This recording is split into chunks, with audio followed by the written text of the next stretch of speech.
యజ్ఞోపవీతం ఉన్న వాళ్ళకైతే యజ్ఞోపవీతం మార్చుకుంటారు, లేని వాళ్ళకి ఎందుకు? ఏం చెయ్యాలి?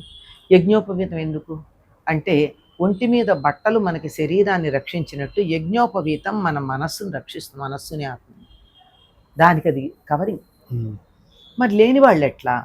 వాళ్ళకి ఏం చేస్తారంటే, మరి అందరూ నేను రోజు ఇచ్చేసుకుంటాను, సంధ్యావందనం చేసుకుంటాను అంటే పొలంలో పనులు ఎవరు చేస్తారండి? పొలంలో పనిచేసేవాడు సూర్యుడి వైపుకి తిరిగో నమస్కారం చేసుకుంటే, ఒక బ్రాహ్మణుడు ఒక గంట సంధ్యావందనం చేస్తే అంత ఫలితంట.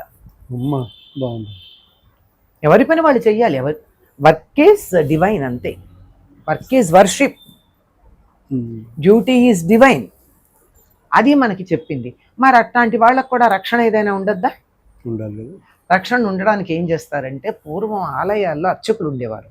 వాళ్ళు రక్షలు దేవుడి దగ్గర పెట్టి ఈ గాయత్రి మంత్రంతో వాటిని చక్కగా పవిత్రీకరించి ఈ పొలం పనులు చేసుకుని సాయంకాలం వచ్చాక, మధ్యాహ్నం సాయంకాలం వాళ్ళ చేతులకి ఈ రక్ష కట్టేవారు.